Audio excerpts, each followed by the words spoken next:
जय मसीह के दोस्तों, स्वागत है मेरे YouTube channel Jesus call everyone में।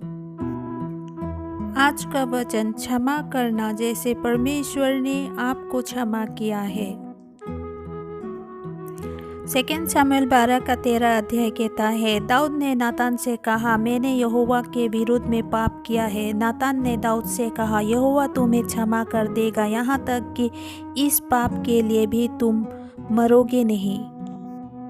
2 शमूएल 12 अध्याय कहता है, किंतु यह पाप जो तुमने किया है उससे यहोवा के शत्रु ने यहोवा को सम्मान देना छोड़ दिया है। अतः इस कारण जो तुम्हारा पुत्र उत्पन्न हुआ है वो मर जाएगा। भजन संहिता 103 का 10 पद कहता है, हमने परमेश्वर के विरुद्ध पाप किया है, किंतु परमेश्वर हमें दंड नहीं देता जबकि हमें मिलना चाहिए।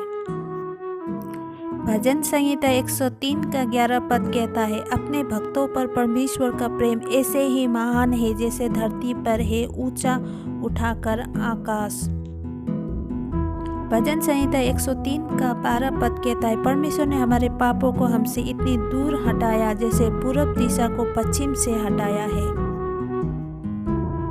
भजन संहिता 103 का 13 पद, अपने भक्तों पर यहोवा जैसे ही दयालु है वैसे एक पिता अपने पुत्र। लूका 23 का 39 पद कहता है, लटकाए गए अपराधियों में से एक ने उसका अपमान करते हुए कहा, क्या तू मसीहा नहीं है? हमें और अपने आप को बचा ले। लूका 23 का 43 पद कहता है, यीशु ने उससे कहा, मैं तुझसे सच कहता हूँ, आज ही तू मेरे साथ स्वर्ग लोक में होगा। रोमी 5 का 8 पद कहता है, पर परमेश्वर ने हम पर अपना प्रेम दिखाया जबकि हम तो पापी ही थे, किंतु यीशु ने हमारे लिए प्राण त्यागा। रोमी 8 का 1 पद कहता है, इस प्रकार अब उसके लिए जो यीशु मसीह में स्थित है कोई दंड नहीं है, क्योंकि वो हमारे शरीर के अनुसार नहीं आत्मा के अनुसार जीते हैं।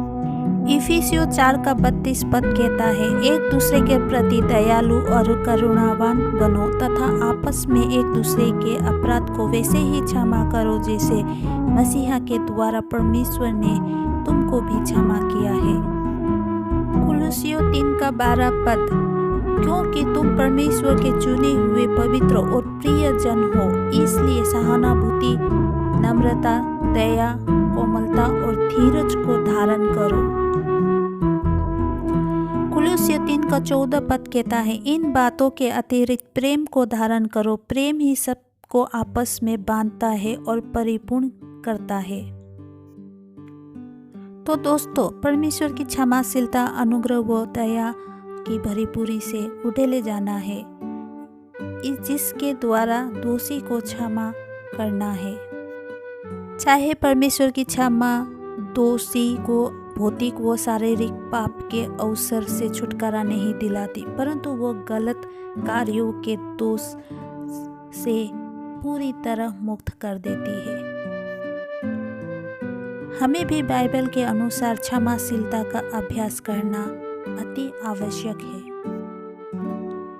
हमें परमेश्वर की महिमामय क्षमा को भली भांति समझने की आवश्यकता है तथा दूसरों को उसके समान क्षमा करते रहने की भी आवश्यकता है।